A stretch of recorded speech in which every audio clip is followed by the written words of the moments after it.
IDream media సగర్వంగా సమర్పిస్తోంది silver screen legend. 80వ దశకం చివరి భాగంలో ఇండస్ట్రీ అంతా కొత్త మొహం, కొత్త అమ్మాయి, కొత్త హీరోయిన్ ఉంటే బాగుండని వెతుకుతున్న టైం. సినిమా పరిశ్రమలోకి అడుగుపెట్టిన మెరుపు తీగ ఎవరంటే let's meet the one and only Gautami గారు.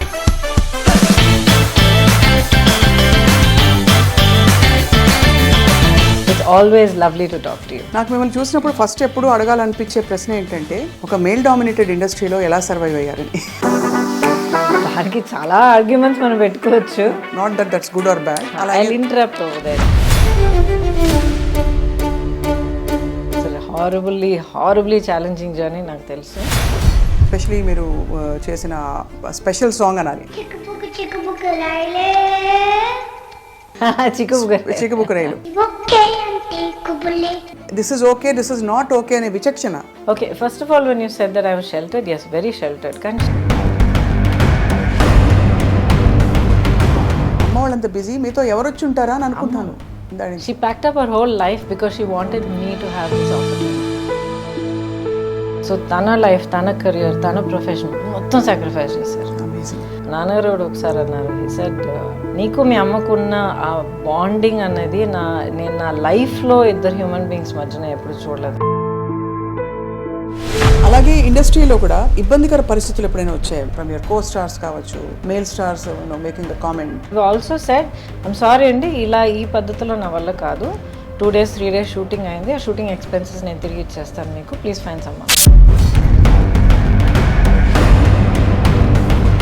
ఇప్పుడు నేను కూడా చాలా horrible time of my life నేను దాటుకుని వచ్చాను.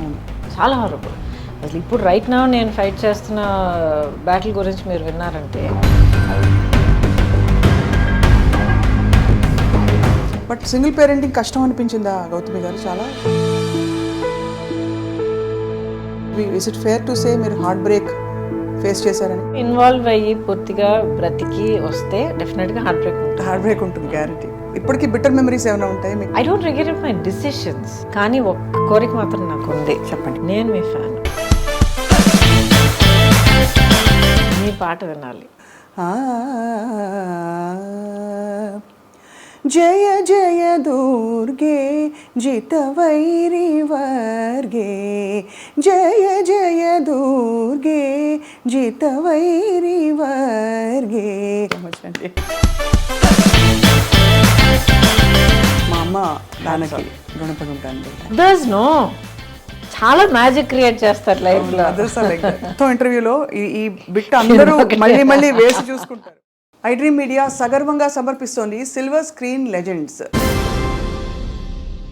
80వ దశకం చివరి భాగంలో ఇండస్ట్రీ అంతా, ముఖ్యంగా దక్షిణ భారతదేశ చిత్ర పరిశ్రమ కొత్త మొహం, కొత్త అమ్మాయి, కొత్త హీరోయిన్ ఉంటే బాగుండని వెతుకుతున్న టైం.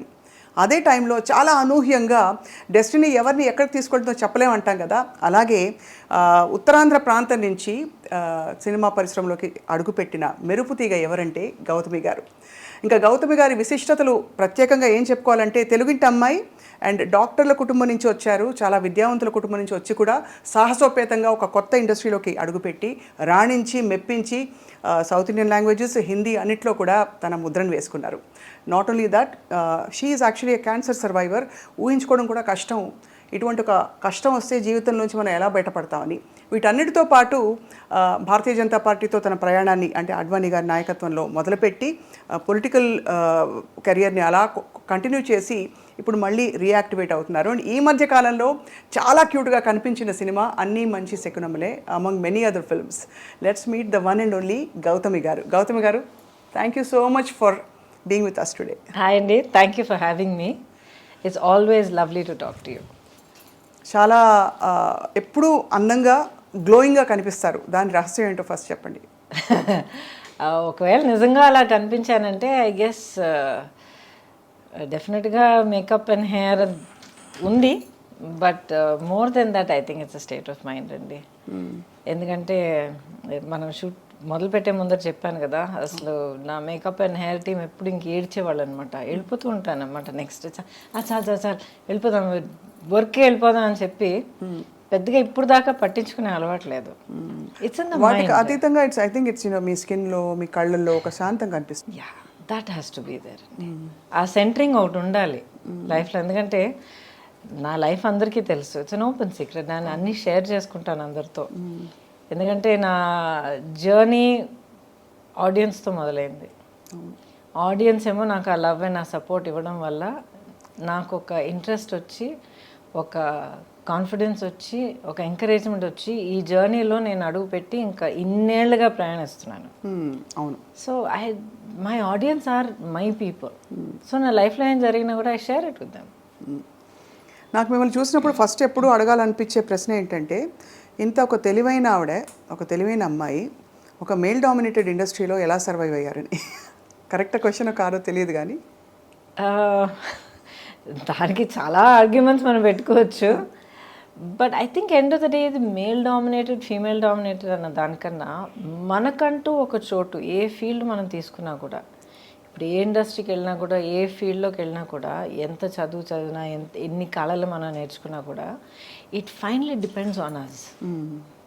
మనం మన వర్క్ పట్ల ఎలాగున్నాం, మనం ఎలా కండక్ట్ చేసుకుంటున్నాం, మన టార్గెట్ ఏంటి, మన కెరియర్ పాత్ మనం ఎలాగ ఎన్నుకుని ఎలాగ దిద్దుకుంటూ వెళ్తున్నాం, it matters lot of things. So దీంట్లో just women in a male dominated industry or vice versa అనడం కన్నా, ప్రతి ఒక్కళ్ళు వాళ్ళ ఫీల్డ్లో వాళ్ళు ఒక లెవెల్ సక్సెస్ చూసారంటే right, it's a very deliberate journey. ఒక డిసిప్లిన్ ఉండాలి, ఒక డిటర్మినేషన్ ఉండాలి, ఒక ముందు చూపు ఉండాలి, సెల్ఫ్ నాలెడ్జ్ ఉండాలి. అది సెల్ఫ్ నాలెడ్జ్ ఉండడం I think it's crucial must అండి. లేకపోతే ఇంకా గాల్లో ఎగిరిపోయి వెళ్ళిపోయామంటే ఇంకా మనం నిలబడం కదా. So back then in the 80s you come from such an educated family. మా నాన్నగారు professor of oncology. Yes, radiation oncology, అమ్మ పెథాలజీ. కాబట్టి మీరు ఇంజనీరింగ్ చదువుతున్నారు. ఆ టైంలో ఒకటి మీకు అంత ఇండిపెండెంట్ థింకింగ్ ఉండిందా? అంటే ఇండస్ట్రీలోకి వస్తే దాని కాన్సిక్వెన్సెస్, లైఫ్ మొత్తం మారిపోతుంది. ప్రాబబ్లీ మీరు ఇంజనీరింగ్ చదివి అలా వెళ్ళుంటే ట్రెడిషనల్గా వెళ్ళి ఏదో మామూలుగా అందరూ సెటిల్ అయినట్టు మీరు సెటిల్ అవుతారు. Not that's good or bad. I interrupt over there. ఏంటంటే ఇప్పుడు అందరూ వెళ్ళి సెటిల్ అయ్యేటట్టు నేను సెటిల్ అవుతాను అన్నదానికి అప్పుడే అది నిజం కాదు. ఎందుకంటే ఇంజనీరింగ్, నిజంగా చెప్తాను, తిట్టుకోకండి, అసలు ఇంజనీరింగ్ ఎందుకు రాశారంటే అప్పుడు కాదు, ఇప్పుడు కూడా అలాగే అందరూ +2 ఎంటర్ అయిన తర్వాత ఎంసెట్ రాయడం, ఇంజనీరింగ్, మెడిసిన్, ఇవి రెండు రాకపోతే నెక్స్ట్ చాయిస్ ఏంటని వెతుక్కుని వెళ్ళడం. అవును.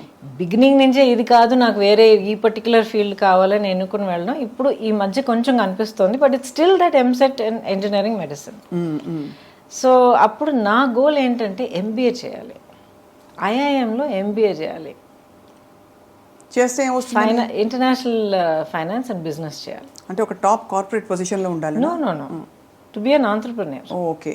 ఎప్పటికీ కూడా నాకు ఒక జాబ్ చేయాలి, ఒకళ్ళ కింద వర్క్ చేయాలి అన్న ఆ థాట్ ఎప్పుడూ లేదు నాకు. నా పర్సనాలిటీకి అది సూట్ అవుతుందో లేదో నాకు తెలియదు, but I never had that thought. ఇప్పుడు ఎంబీఏ అంటే అది పోస్ట్ గ్రాడ్యుయేట్ డిగ్రీ, దానికి ఒక డిగ్రీ కావాలి. ఏదైనా చదువుకుని సంథింగ్ రిలేటెడ్ మన డిగ్రీ చేసుకుని ఆ తర్వాత అప్లై చేసి చేయొచ్చు అని అందరూ రాస్తున్నారు కదా, ఎంసెట్ రాద్దామని రాశాను. ఏదో ర్యాంక్ వచ్చింది, ఆ తర్వాత ఏదో సీట్ వచ్చింది, అలా చేరాను. అండ్ అంటే మరీ తక్కువ చేసి చెప్తున్నాను అనుకోకండి, ఇట్స్ హారబుల్లీ ఛాలెంజింగ్ జర్నీ, నాకు తెలుసు. అండ్ జెన్యున్గా ఫిజిక్స్ నా favourite subject, so I loved it. కానీ ఏంటంటే ఆ ఫస్ట్ జాయిన్ అయిన కొత్తలోనే ఫస్ట్ టైం కెమెరా ముందర నిలబడే అవకాశం దొరికింది. దాయమేడ సినిమా, మా నాన్నగారు వాళ్ళ వెరీ క్లోజ్ ఫ్యామిలీ రిలేటివ్స్ అనమాట. అంకుల్ కొంచెం తను చేస్తే బాగుంటుంది, చిన్న క్యామియో అందంగా ఉంటుంది, చేస్తే బాగుంటుంది అని నన్ను అడిగారు. మళ్ళీ సినిమానా అంటే ఏంటని అడిగాను నిజంగా, ఎందుకంటే నాకు సినిమాలు కూడా పెద్దగా చూసే అలవాట్లేదు. ఇక్కడ కాలేజ్ స్టార్ట్ అయింది. అండ్ ఇప్పుడు ఎలా ఉంటుందో నాకు తెలియదు, కానీ ఆ రోజులో బిగినింగ్ డేస్లో ఆ ఫస్ట్ ఫ్యూ మంత్స్ ర్యాగింగ్ ఘోరంగా ఉండేది. సో ఐ సెడ్ ఎందుకు ఈ తలనొప్పి, ఎలాగో క్లాసులు మొదలు పెట్టరు, this ragging was getting too much. So I said ఆ ర్యాగింగ్ మన దగ్గరికి వచ్చే లోపల మనం కొంచెం బ్రేక్ తీసుకుంటే బాగుంటుంది, సరే 2 weeks షూటింగ్కి వస్తాను చెప్పాను అనమాట. Started like that. అక్కడికి వెళ్ళి నిలబడేటప్పటికి ఫస్ట్ షాట్ మన కుతుబ్ షాహీ టూమ్స్ ఉన్నాయి కదా, అక్కడ షార్ట్ సెట్ చేశారు. మంచి ఆల్మోస్ట్ 12 o'clock షార్ట్, చుట్టూ ఒక 6 రిఫ్లెక్టర్స్ పెట్టారు టాప్ లైట్ కనుక. పిలిచారు, వెళ్ళాను, నిలబడ్డాను, రిఫ్లెక్టర్ సెంటర్ చేశారు, యాక్షన్ అన్నారు, తల తిరిగి పడిపోయాను. ఎండ అలవాట్లేదు నాకు, so sheltered and so soft. So life అలా స్టార్ట్ అయింది, కెరియర్. దాంతో నాకు ఇంట్రెస్ట్ మొదలైంది, ఏంటిది,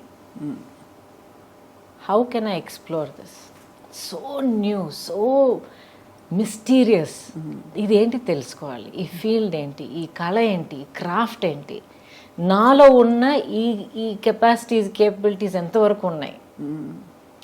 సో నా లైఫ్ ఏంటంటే ఆల్వేస్ నా లిమిట్స్ ఏంటన్నది తెలుసుకున్న తర్వాత అది ఎలా ఇంకా పుష్ చేయగలుగుతాను అన్న దాంట్లోనే నా హోల్ లైఫ్ ఇంత దూరం నన్ను తీసుకొచ్చింది. ఒక సాధించిన తర్వాత ఓకే ఐఎమ్ ఫైన్ అని చెప్పి మన భుజాలు మనమే ప్యాక్ చేసుకుని కూర్చోడం కాదు,